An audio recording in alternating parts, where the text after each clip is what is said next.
Palavra da Verdade, com Hernandes Dias Lopes. A Deus toda a glória. Abra sua Bíblia comigo.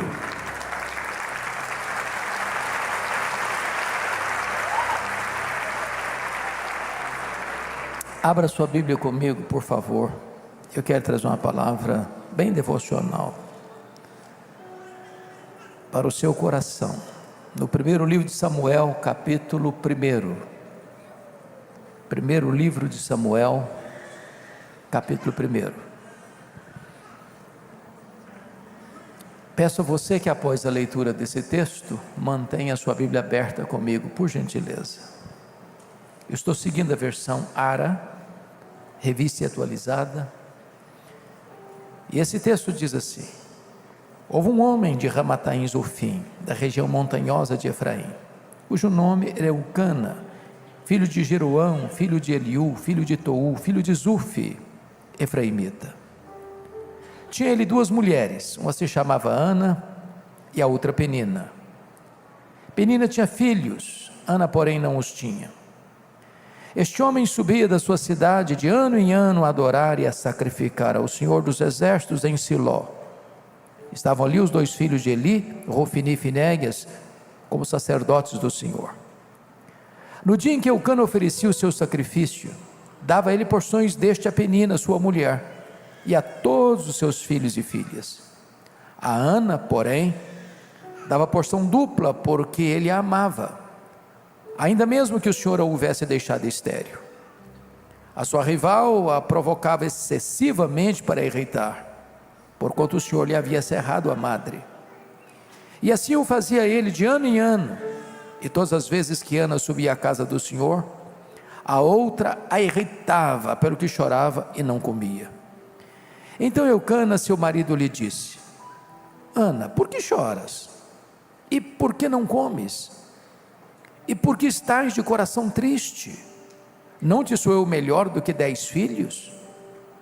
Após terem comido e bebido em Siló, estando Eli o sacerdote assentado numa cadeira junto a um pilar do templo do Senhor, levantou-se Ana e com amargura de alma orou ao Senhor e chorou abundantemente e fez um voto dizendo: Senhor dos exércitos, se benignamente atentares para a aflição da tua serva, e de mim te lembrares, e da tua serva te não esqueceres, e lhe deres um filho varão, ao Senhor o darei por todos os dias da sua vida, e sobre a sua cabeça não passará navalha. Demorando-se ela no orar perante o Senhor, passou Eli a observar-lhe o movimento dos lábios, porquanto Ana só no coração falava. Seus lábios se moviam, porém não se lhe ouvia voz nenhuma. Por isso ele a teve por embriagada e lhe disse: até quando estarás tu embriagada? Aparta de ti esse vinho. Porém Ana respondeu: não, Senhor meu, eu sou mulher atribulada de espírito, não bebi nem vinho nem bebida forte, porém venho derramando a minha alma perante o Senhor. Não tenhas, pois, a tua serva por filha de Belial, porque pelo excesso da minha ansiedade e da minha aflição é que tenho falado até agora. Então lhe respondeu Eli: vai-te em paz, e o Deus de Israel te conceda a petição que lhe fizeste. E disse ela: acha a tua serva à mercê diante de ti. Assim a mulher se foi seu caminho e comeu, e o seu semblante já não era triste. Levantaram-se de madrugada e adoraram perante o Senhor, e voltaram e chegaram à sua casa a Ramá. Eucana coabitou com Ana, sua mulher, e lembrando-se dela o Senhor, ela concebeu, e passado o devido tempo, teve um filho, a que chamou Samuel, pois dizia: do Senhor o pedi. Verso 26, disse Ana a Eli: ah, meu Senhor, tão certo como vives, eu sou aquela mulher que aqui esteve contigo, orando ao Senhor. Por este menino orava eu, e o Senhor me concedeu a petição que eu lhe fizera, pelo que também o trago como devolvido ao Senhor por todos os dias que viver, pois do Senhor o pedi. E eles adoraram ali o Senhor. Amém. Eu quero tratar do tema: não desista de seus sonhos. Era o ano de 1952 na Nova Zelândia, quando um importante esportista daquele país nutriu no seu coração um sonho inédito, audacioso, o sonho de escalar a montanha mais alta do planeta, o sonho de chegar no topo do Pico Everest com mais de 8.800 metros de altitude. Edmund Hillary preparou-se para aquela grande empreitada da sua vida. Quando, entretanto, ele partiu para realizar o seu sonho, ele fracassou. Ele não conseguiu chegar. Meses depois, ele foi convidado para dar uma palestra em Londres, na Inglaterra. E quando ele chega no auditório, percebeu que propositadamente eles haviam colocado uma grande gravura do Monte Everest na parede. Ele entrou, olhou para a gravura, abaixou a cabeça, dirigiu-se à plataforma. Quando passaram-lhe a palavra, por um momento ele esqueceu o seu auditório, voltou-se para a gravura e disse: Monte Everest, da primeira vez tu me derrotaste, tu não podes crescer mais, mas eu ainda estou crescendo, da próxima vez eu te vencerei. 6 meses depois, Edmund Hillary era o primeiro homem na história da humanidade a chegar no topo do Pico Everest, deixando para nós um legado: não desista de seus sonhos. Eu sei que vocês têm sonhos, todos nós os temos. Quem não sonha, não vive. Quem desistiu de sonhar, desistiu de viver. Mas é provável que neste seleto auditório haja alguém que perdeu os seus sonhos mais belos pelas estradas da vida. Talvez entre nós haja quem viu seus sonhos mais belos se transformando em pesadelos. Quem sabe até mesmo haja nesta noite alguém aqui que já desistiu de seus sonhos, que já enterrou os seus sonhos, que já colocou no túmulo de seus sonhos uma lápide: aqui jaz os meus sonhos. Pois eu quero encorajar você nesta noite a trazer esses sonhos e colocá-los novamente na presença de Deus, porque o Deus a quem servimos nesta noite é o Deus dos milagres, é o Deus das maravilhas, é o Deus dos impossíveis, é o Deus que faz e ninguém pode impedir a sua mão de fazê-lo. Esse texto trata de uma mulher que tinha um sonho bonito, legítimo, sonho de ser mãe. Mas Ana é estéril, seu ventre é um deserto, ela não consegue conceber. E eu fico imaginando que se Ana vivesse hoje, se ela fosse nossa contemporânea, ela enfrentaria algumas abordagens. Eu acho que a primeira abordagem que Ana enfrentaria seria essa: Ana, você é uma mulher tão crente, você vai tanto à casa de Deus, você ora tanto, você chora tanto diante de Deus, você é estéril, tem coisa errada na sua família, Ana. O que você precisa fazer é uma investigação mais meticulosa na sua árvore genealógica, porque deve ter alguma maldição hereditária incrustada aí na sua família, e enquanto essa maldição não for quebrada, você não vai ser curada. Só que o problema de Ana não era a maldição hereditária. Se Ana vivesse hoje, talvez alguém parecido com os amigos de Jó chegariam para ela para dizer o seguinte: Ana, ninguém sofre sem causa, para você estar sofrendo, deve ter coisa errada na sua vida, você deve ter cometido algum pecado, que enquanto você não confessar, você não vai ser curada. Só que o problema de Ana não era pecado escondido. Se Ana vivesse hoje, talvez uma terceira abordagem que ela enfrentaria, e até mais audaciosa, seria assim: Ana, deve ter algum demônio da esterilidade escondido aí na sua vida, o que você precisa fazer é ir num culto de libertação. Só que o problema de Ana não era demônio. Confira comigo o versículo 5. Está escrito aí que foi Deus que a deixou estéril. Confira o versículo 6. Está escrito aí que foi Deus quem fechou a sua madre. De tal maneira que a doença de Ana não tem a ver com maldição hereditária, não tem a ver com pecado inconfesso, não tem a ver com demônio. A doença de Ana tem a ver com Deus. Bom, mas isso pode dar um nó na nossa cabeça, porque se Deus é bom, e Ele é, se Deus tem o melhor para nós, Ele tem. Então, como Deus pode adiar os nossos sonhos, e os nossos sonhos mais legítimos? Pois é sobre isso que eu quero conversar com vocês a partir de agora. Primeiro, Deus adia os nossos sonhos para nos ensinar a verdade de que o Deus das bênçãos é melhor do que as bênçãos de Deus. A maior necessidade nossa não é das bênçãos de Deus, é do Deus das bênçãos. Você poderia ter todas as bênçãos de Deus, todas as dádivas de Deus, saúde, família, trabalho, prosperidade, sucesso, reconhecimento, prazeres. Sem Deus, nada disso preenche a sua vida. Eu estava embarcando hoje lá em Congonhas, e um jovem senhor me cumprimenta, e disse: eu conheço você, tenho acompanhado seu ministério. E eu fui sentar no portão de embarque, e ele voltou. Falei: eu posso sentar do seu lado? Falei: posso. Você pode tomar um cafezinho comigo? Posso. E ele me contou a sua história,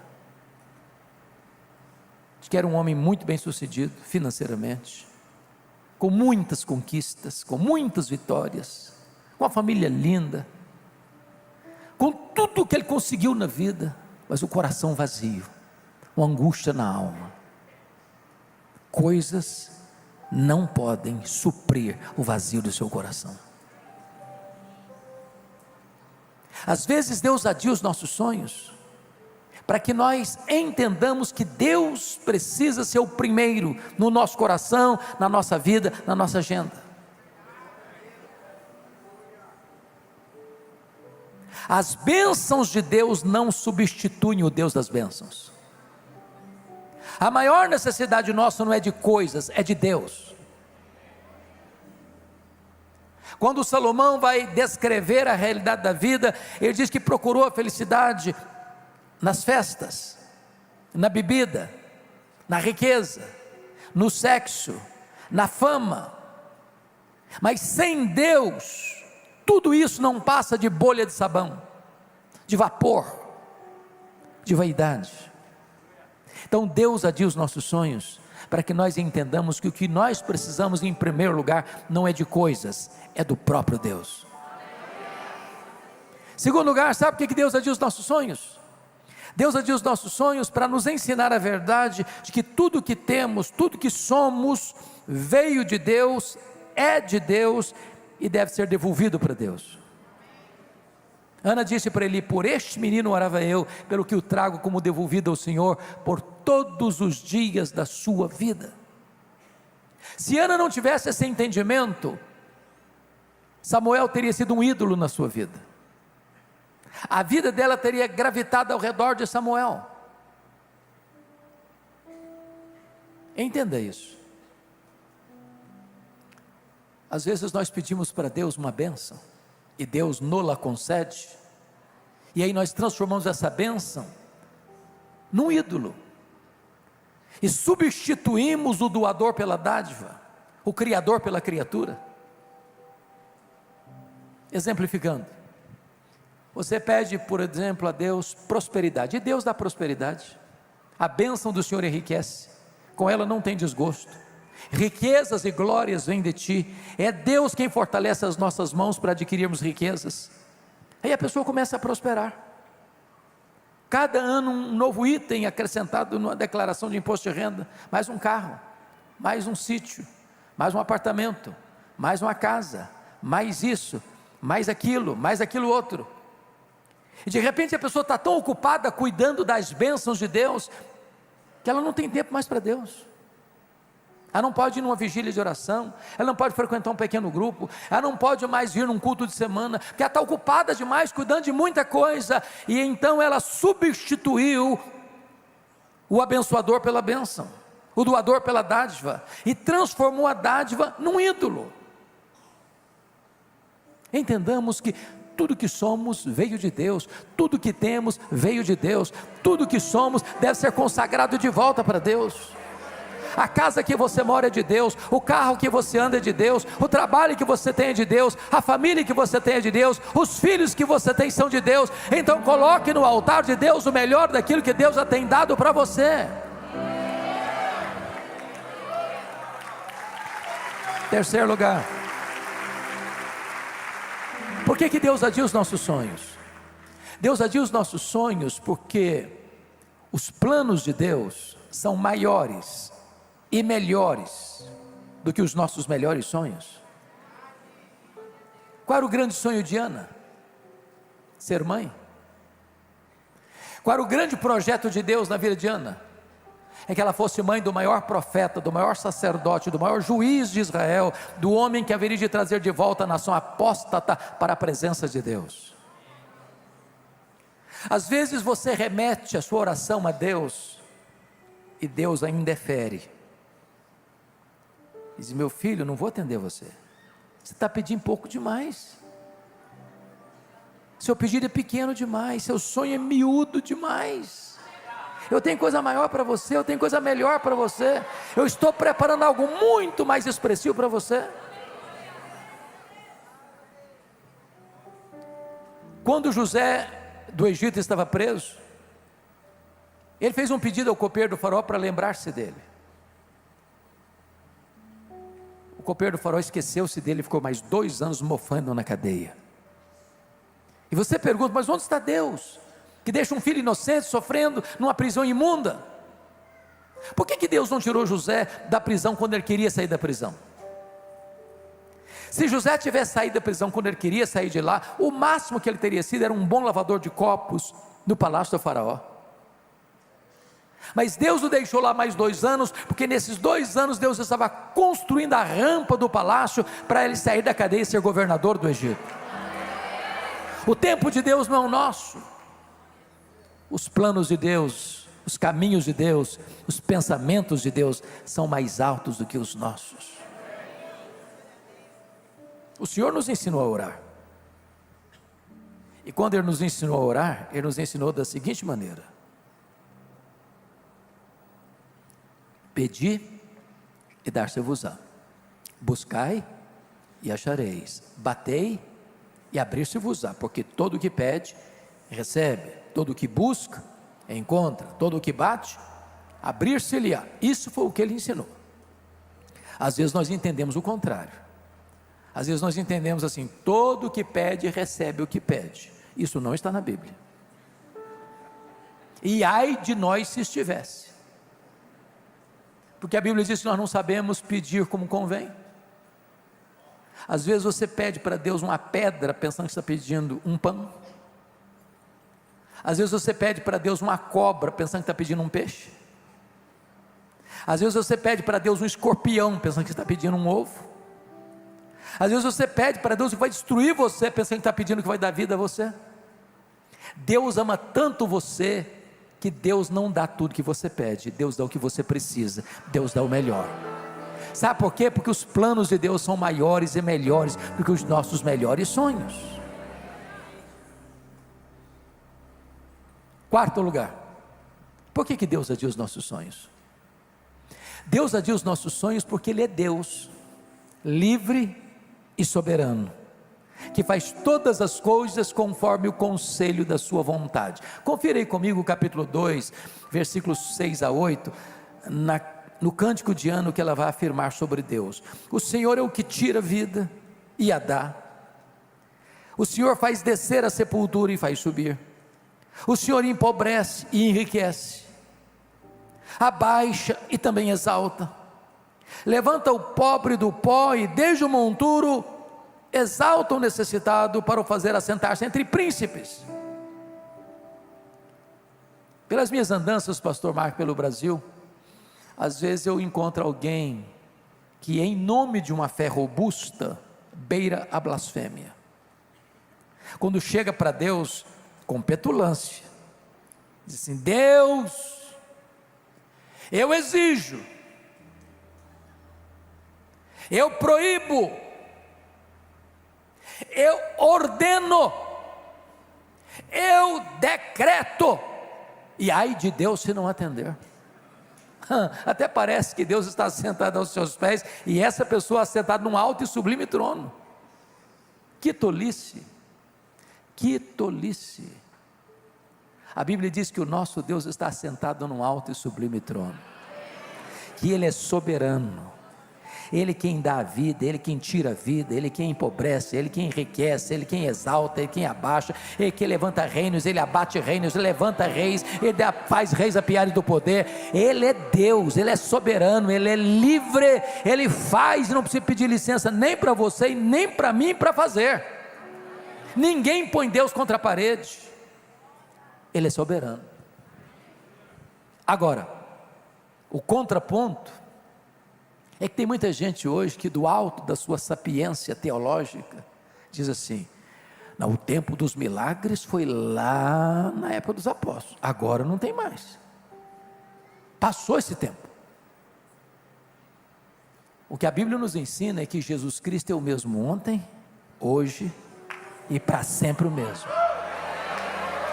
Deus não está aposentado, Deus não está numa cadeira de balanço, Deus trabalha até agora, Ele é o mesmo Deus, Ele faz, e quando Ele faz, ninguém pode impedir a sua mão de fazê-lo, ninguém. Eu não sei qual é o entendimento de vocês, mas eu acho que Ana, por ser uma mulher crente esclarecida, ela deve ter buscado todos os recursos da junta médica de Ramá para cuidar da sua saúde. Até penso mais, eu acho que Ana carregava os últimos exames da junta médica de Ramá na bolsa, porque toda mulher anda com uma bolsa, e gosta de bolsa, mais do que uma de preferência. E eu acho que tinha nesses exames a seguinte informação: ô Ana, não tem jeito, para o seu caso não tem jeito, a medicina está dizendo para você que o seu diagnóstico está fechado e não tem saída, não tem cura. Mas Ana entendia outra coisa: se Deus quiser, tem jeito. É por isso que ela ora, é por isso que ela chora, é por isso que ela insiste, é por isso que ela faz voto a Deus, porque a última palavra não é da ciência, a última palavra não é da medicina. O homem tem limites, o homem tem impossibilidades, Deus não conhece impossibilidades, para Ele tudo é possível. Então não desista de seus sonhos. Eu estava um dia em Vitória, fazendo uma visita pastoral, num hospital, e quando eu chego naquele hospital, eu vejo 3 pessoas da minha cidade, do interior do Espírito Santo. Dentre elas, uma jovem de 17 anos, que estava num tratamento com um câncer, uma situação muito grave, e o médico, não tendo condições de continuar o tratamento lá no interior, porque não tinha CTI, ele mandou essa moça para Vitória, porque ela precisava de um CTI. E eu fui conversar com o diretor do hospital, que era meu amigo, e eu disse: pastor, eu não posso atender, porque não tem vaga, eu não posso tirar um paciente para botar outro, hoje eu não posso recebê-la. Fiquei um pouco frustrado, porque voltei para ela e disse: minha filha, não tem jeito não. E pastor Marcos, eu fiz uma coisa aquele dia que eu não tenho o hábito de fazer, não tem mesmo, mas naquele dia eu fiz. Eu disse: minha filha, aqui não tem vaga para você, mas nós podemos fazer uma coisa melhor do que isso, nós podemos pedir para Deus curar você. E ali na porta do hospital eu impus as mãos sobre ela e pedi para Deus curá-la.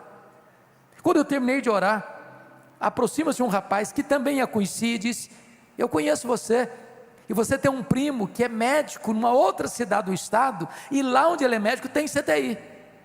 Falei: então vamos ligar para lá. Ligamos, ele atendeu, Ele diz: traz os exames. Ela estava com metástases. Quando ela chega, ele pega os exames, constata a gravidade do problema e resolve fazer outros exames. E não constatou absolutamente nada no seu corpo. Aquela moça foi liberada naquele dia a voltar para casa. Isso tem mais de 20 anos. Agora, final de dezembro, dia 28 de dezembro, eu estava pregando lá na minha cidade. E veio uma senhora muito bonita para me dar um abraço e me fez uma pergunta que você nunca deve fazer a um pastor. O senhor está lembrado de mim? Essa pergunta é cruel. Eu olhei para ela, tornei a olhar, falei: ô minha querida, me perdoe, mas eu não estou lembrado. Ela me disse: eu sou aquela moça de 17 anos que o senhor orou na porta do hospital. Jesus me curou naquele dia, e eu tenho plena saúde para a glória de Deus. O que eu estou dizendo para você é que se Deus quiser, tem jeito. Não estou afirmando que todas as pessoas pelas quais eu tenho orado, que Deus tem curado, não. Os pastores que estão aqui têm certamente a mesma experiência. O que eu estou lhe dizendo é que se Deus quiser, tem jeito. Para Deus não há impossíveis. Então não desista de seus sonhos. Bom, me permita passar para o segundo ponto da mensagem. Toda pessoa que tem sonhos precisa ter cuidado, porque existem assassinos de sonhos soltos por aí. E Ana teve que lidar com 3 assassinos de sonhos. A primeira pessoa que quis matar os sonhos de Ana foi a sua rival, Penina. Diz a Bíblia que Penina provocava Ana, que quando Ana subia à casa de Deus em Siló, então era uma confusão, porque ela perturbava de tal maneira a cabeça da Ana, que Ana começava a chorar, perdia o apetite, eu acho que até entrava em depressão. Eu não sei o que é que Penina dizia para Ana, não, mas uma coisa eu tenho certeza: Penina não era uma mulher de Deus, porque gente de Deus não vive para infernizar a vida dos outros. Gente de Deus é bálsamo. Mas à luz dos versículos 6 e 7, eu acho que a Penina devia dizer mais ou menos o seguinte para Ana: Ana, você é uma mulher tão crente, você ora tanto, você vai tanto à casa de Deus, está aí doente. Eu não sou crente igual você, eu não oro igual você, olha para mim, estou com saúde, cheia de filhos. Se esse negócio de orar funcionasse mesmo, você não estava nessa não. Você conhece gente assim? Cuidado com essa gente. São assassinos de sonhos. Querem implantar em você a ideia de que se você é crente, você não pode ter problema na vida, você não pode nunca ficar doente, você nunca pode ter um problema financeiro. Jesus nunca prometeu isso, nem para você, nem para mim. O que Ele prometeu é que neste mundo nós vamos ter aflição, e que nós devemos ter bom ânimo, porque Ele venceu, e Ele está conosco todos os dias até a consumação dos séculos. Não permita que as pessoas roubem os seus sonhos. A segunda pessoa que quis matar os sonhos de Ana foi o sacerdote Eli. A Bíblia diz que todo ano Ana subia para Siló, todo ano, e lá estava quem? Lá estava Eli, lá estava Ofni, lá estava Finéias. Não consta o texto bíblico que nenhuma dessas idas, nem Eli, nem Ofni, nem Finéias, falasse com Ana, orasse com Ana, chorasse com Ana. A primeira vez que o sacerdote Eli dirigiu a palavra para Ana, foi para sacar contra ela um pesado libelo acusatório, chamando-a de filha do demônio, filha de Belial, de bêbada, dentro da casa de Deus. Eu acho até que se a Ana fosse presbiteriana, ou da Family Church, eu acho que ela ia sair da igreja. Eu acho até um pouquinho mais ali a fazer uma campanha para tirar o pastor Eli da igreja. Por muito menos as pessoas fazem isso hoje. Mas Ana era uma mulher madura. Ana disse: não, meu senhor, não estou bêbada não. Não me trate como uma filha de Belial. Eu sou uma mulher atribulada de espírito, o que eu estou fazendo é derramando a minha alma perante o meu Senhor. Ana não era uma mulher hipersensível. Você conhece crente hipersensível?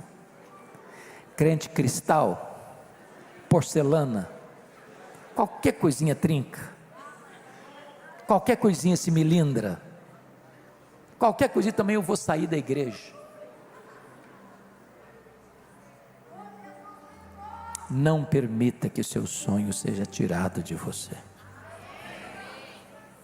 Terceira pessoa que quis matar os sonhos de Ana, seu marido Eucana. Eucana era um maridão,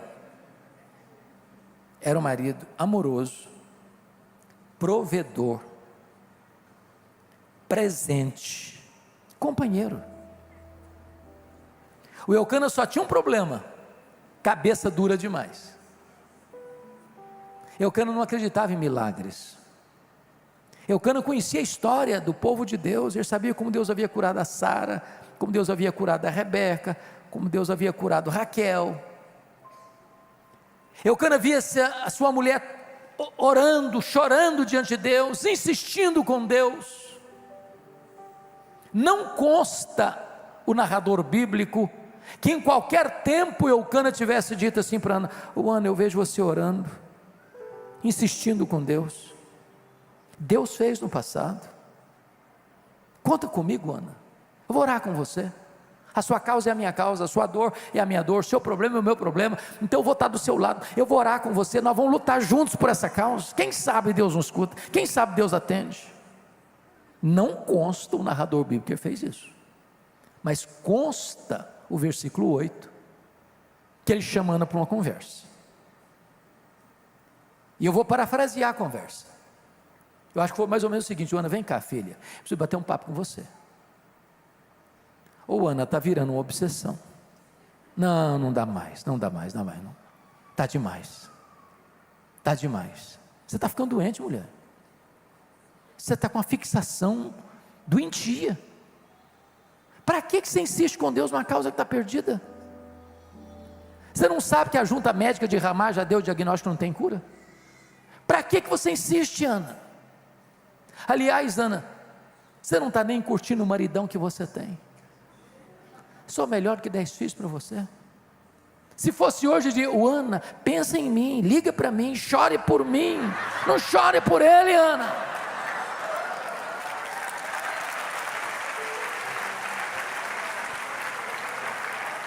Cuidado, porque os assassinos de sonhos podem estar mais perto de você do que você imagina.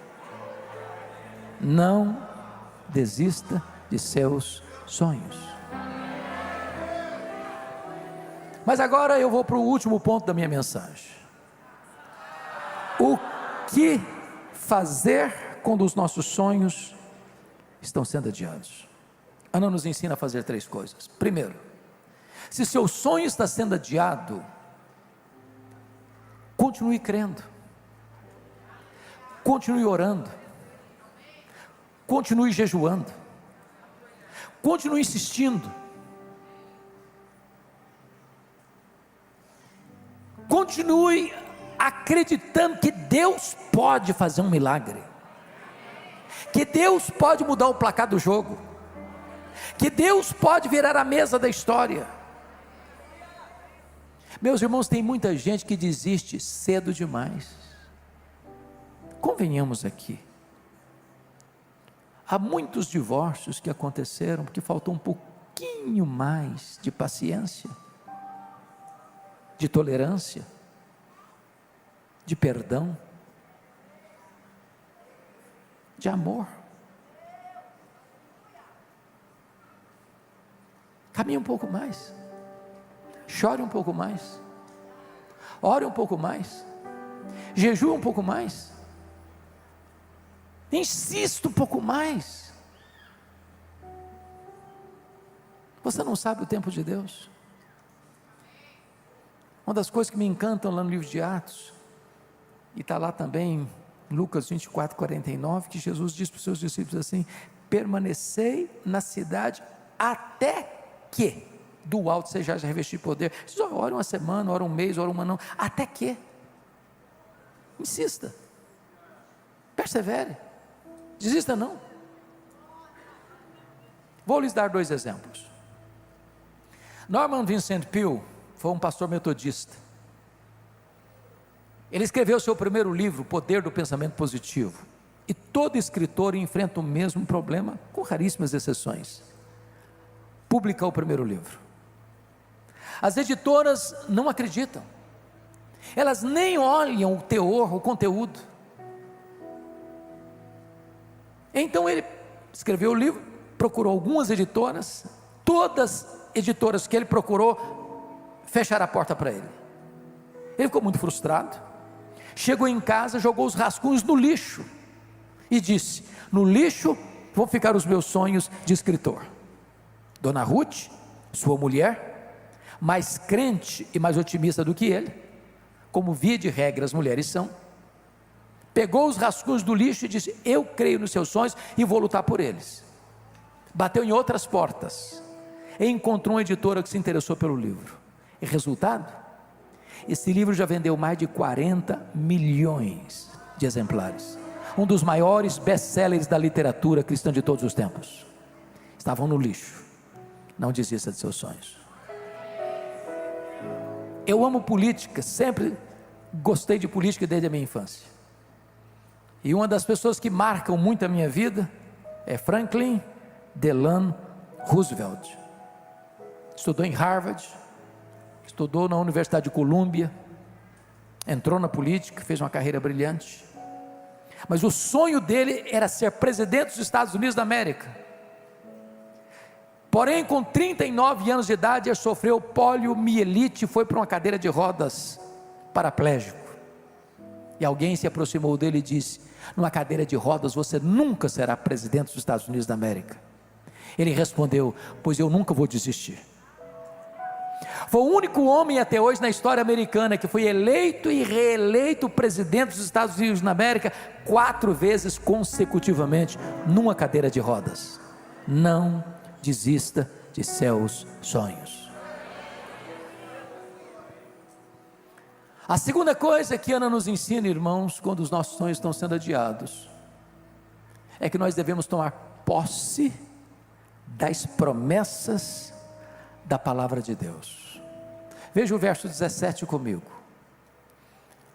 O Eli, que falaram uma tolice para Ana, agora abre a boca e diz assim para ela: vai em paz para a tua casa, e o Deus de Israel te conceda a petição que lhe fizeste. Essa palavra é boa. Essa palavra Ana hospedou no coração. Essa palavra trouxe cura para Ana. Notinha de rodapé. Notinha de rodapé. Eu, os pastores aqui presentes, já lidamos com isso certamente muitas vezes. Conheço gente que ficou doente emocionalmente, porque um dia escutou o pai, a mãe, o marido, a mulher, o noivo, a noiva, o professor, o patrão, o vizinho, trazer uma palavra torta, como uma seta cheia de veneno, e aquilo entrou no coração, e a pessoa adoeceu.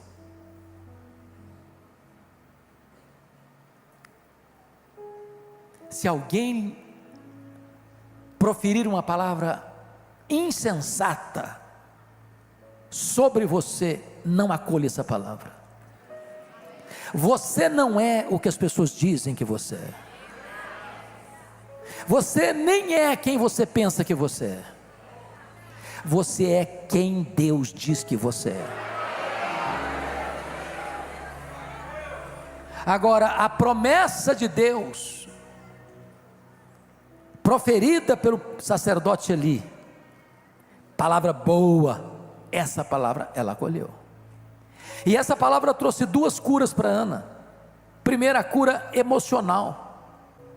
Porque o texto diz que quando ela acolhe essa palavra, a tristeza foi embora, o brilho voltou, a alegria surgiu, a depressão bateu asas, e essa mulher foi curada emocionalmente.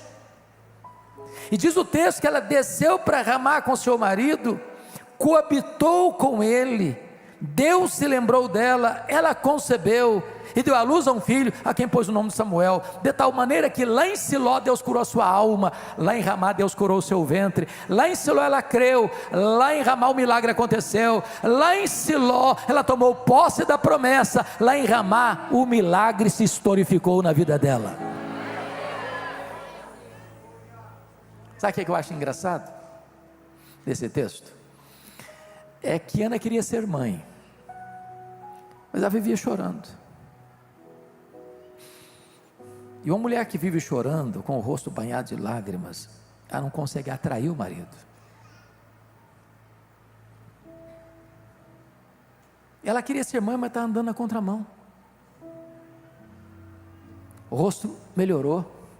Eu acho que quando Ana voltou para Ramá, ela usou o melhor cosmético dela, botou a melhor roupa dela, pegou aquele perfume francês mais caro, e o marido olhou e disse: puxa vida, mas você está bonita hoje, hein? E começa um avivamento naquela casa.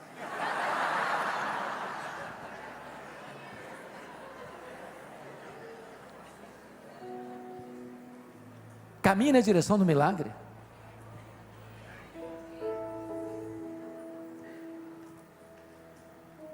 Agora, me permita dizer isso: se o caminho da vitória é tomar posse da promessa, onde eu encontro essa promessa? Porque às vezes, meus irmãos, nós estamos muito fora, muito longe de mergulharmos na Bíblia.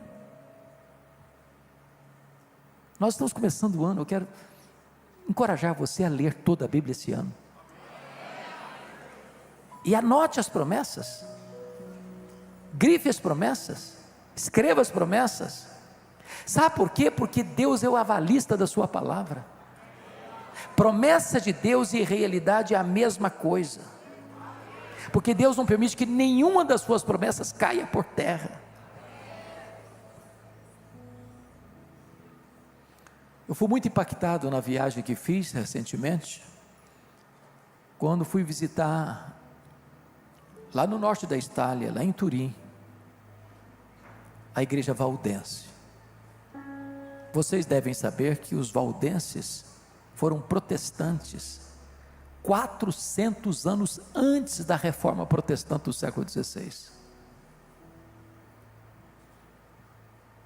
Os valdenses começaram com Pedro Valdo em 1173, em Lyon, na França.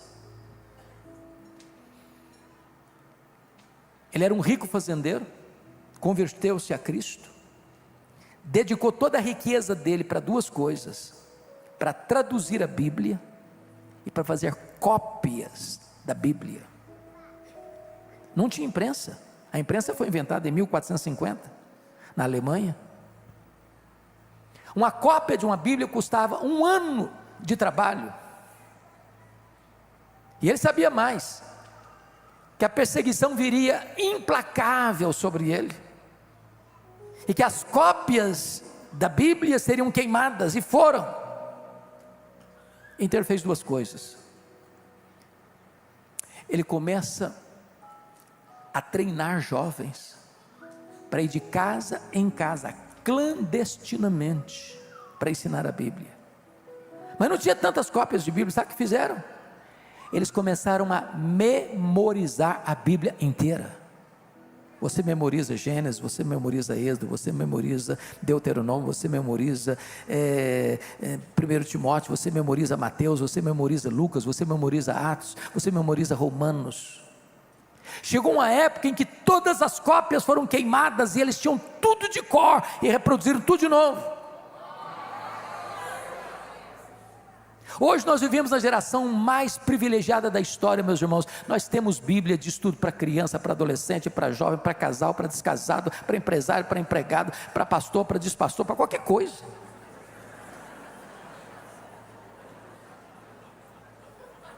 Aí você chega na igreja, diz, meus irmãos, vamos abrir a Bíblia lá em Abacuque. O cara começa a procurar o Abacuque lá em Gênesis.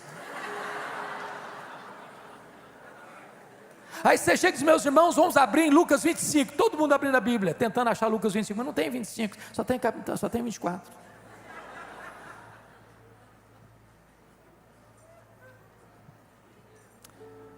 Estude as promessas de Deus. Tome posse das promessas de Deus. E você vai ver os milagres de Deus acontecendo na sua vida. Mas em último lugar, terceiro e último lugar, o que fazer quando os nossos sonhos estão sendo adiados? Volte às trincheiras da luta. O que eu acho impressionante é que a partir de agora, Ana não fica mais nos quartos escuros. Ana não fica mais chorando. Ana voltou a viver, voltou a sorrir, voltou a cantar, voltou a celebrar a vida, voltou a coabitar com o marido.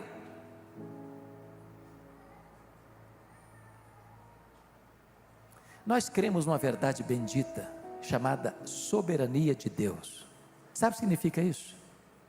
Nós não cremos em acaso, nós não cremos em sorte, nós não cremos em azar, nós não cremos em olho gordo, nós não cremos em macumba para crente. Nós cremos que nenhum fio de cabelo da nossa cabeça pode ser tocado sem que Deus saiba, sem que Deus permita, sem que Deus tenha um propósito.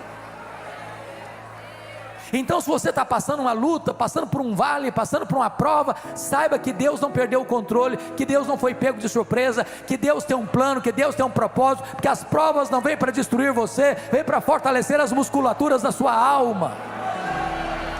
Então volte a cantar, volte a sorrir, volte a viver, volte a celebrar a vida.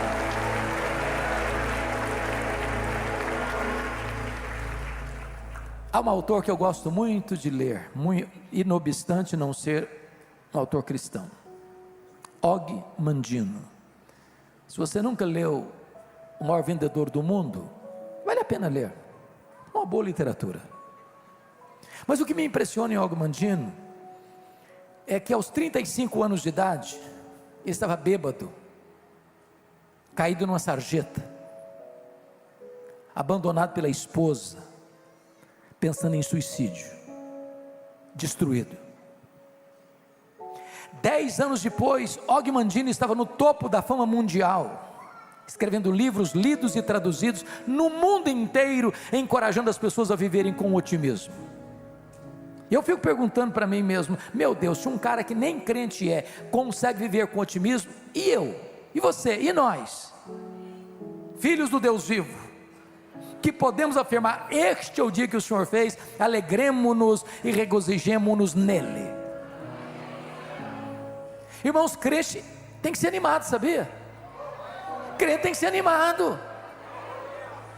Crente tem que levantar de manhã, abrir a janela do quarto, pode ser hoje, Senhor, pode ser hoje, aquele grande dia da minha vida.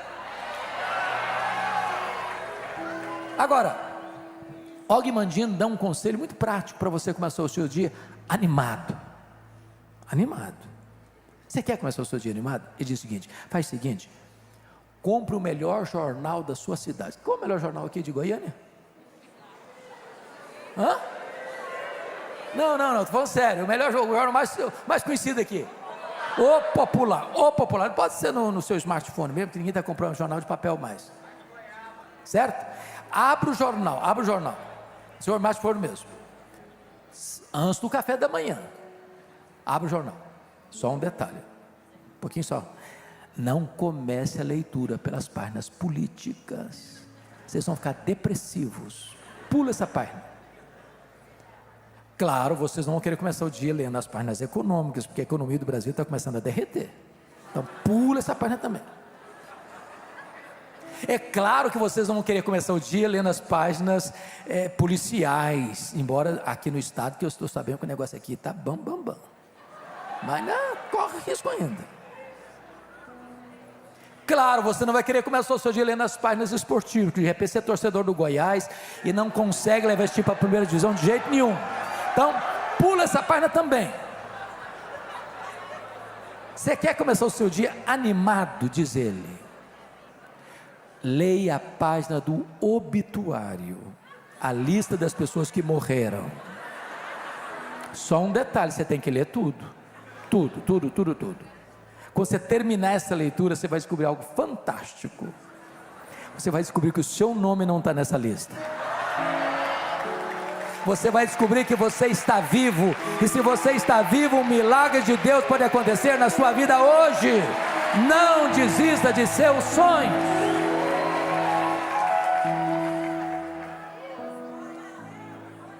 Esta mensagem tem um valor muito importante para mim. Isso porque eu sou fruto de um sonho. Os meus pais moravam numa região muito pobre do interior do Espírito Santo, nos idos de 1958. Não tinha estrada, não tinha carro, não tinha médicos. Quando a pessoa ficava doente, ela tinha que ser transportada numa padiola, um lençol amarrado, um varal, e 2 pessoas transportando pela trilha. A minha mãe estava grávida do seu último filho, no estado adiantado de gravidez, quando caiu gravemente enferma. O meu pai sabia que ela não suportaria uma viagem de 40 quilômetros, onde ficava o médico. Ele mandou chamar o médico, ele veio, examinou-a e disse: essa mulher não vai sobreviver. Ela está muito fraca, está muito doente, e a criança que está no ventre dela está em agonia de morte. A única chance, pequena chance de salvar a vida da mãe, é sacrificar a criança. Se não tirar a criança, a mãe morre junto com a criança. E diante daquele dilema, a minha mãe tomou uma outra decisão. Ela disse: eu não desisto desse filho, eu não abro mão desse filho, eu estou pronto a morrer com ele, a morrer por ele, mas eu não desisto dele. E naquele momento de grande angústia, ela fez um voto para Deus e disse: meu Deus, se tu poupares a minha vida, se tu poupares o meu filho, eu dedico esse filho para ser um pastor, um pregador do Evangelho. Deus ouviu a oração da minha mãe e eu nasci.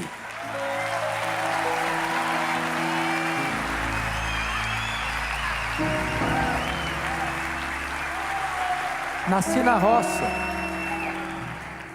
na roça. Fui calçar meu primeiro par de sapatos com 8 anos de idade, com as mãos calejadas. Onde eu morava não tinha escola, não sei, escola primária. Nunca ninguém tinha saído ali para fazer além de 4ª série primária. Eu entrei na escola com 8 anos para ser alfabetizado. Com 12 anos, não tinha mais nada para eu estudar. Tinha feito a 4ª série primária. Com 12 anos, eu nunca tinha visto uma lâmpada elétrica. Fui criado a lamparina de querosene. Com 12 anos, eu nunca tinha visto uma parede de televisão. Com 12 anos, eu nunca tinha entrado numa cidade. Com 12 anos, a minha professora que me alfabetizou estava se mudando para a capital. E sabendo do meu sonho de estudar, ela me perguntou: você tem coragem de vir comigo? E eu disse para ela: se os meus pais deixarem, eu vou. Eu nunca tinha dormido uma noite fora de casa.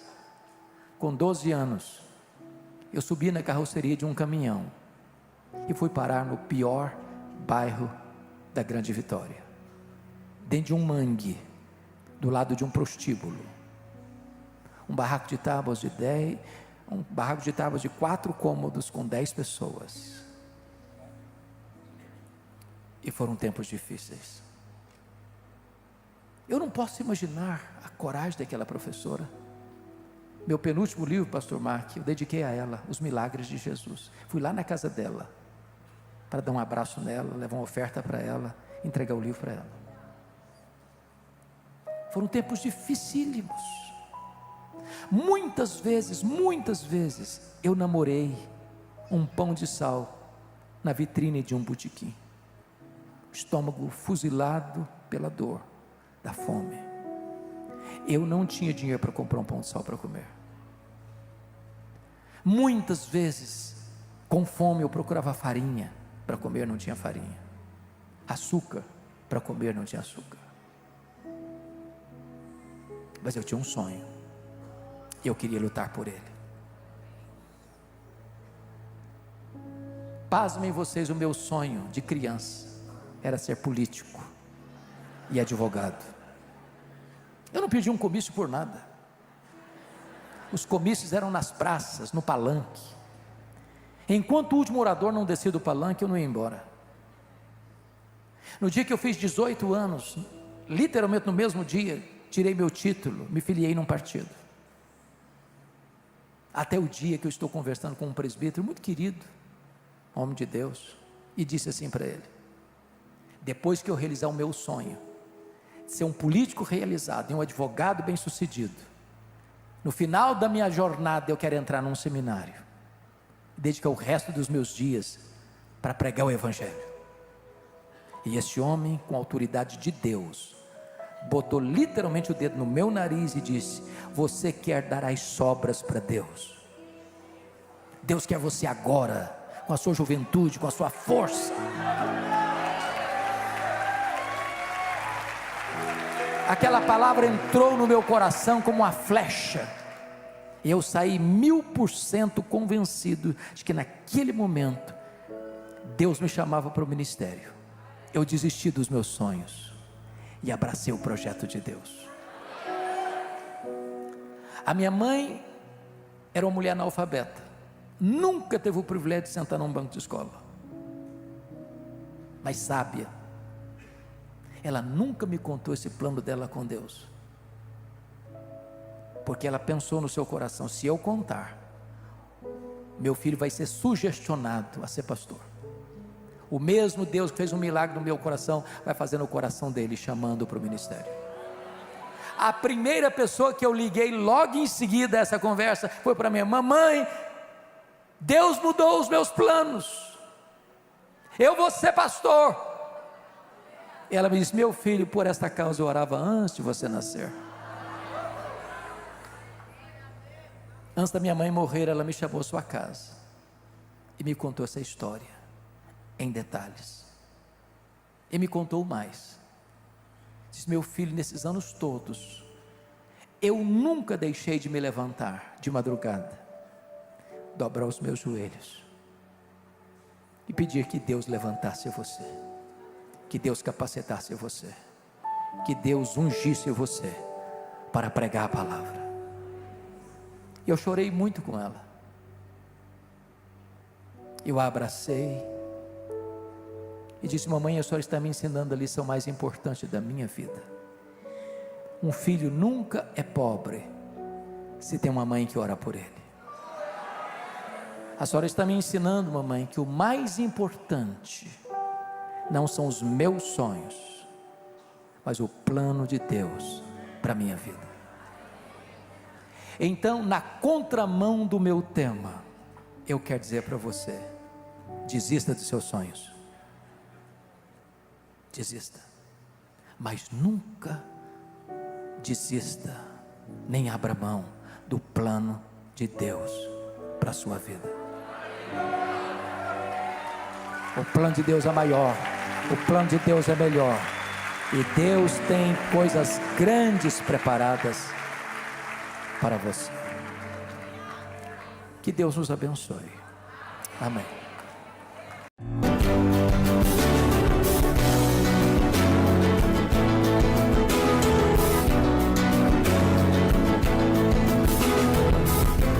Palavra da Verdade, com Hernandes Dias Lopes.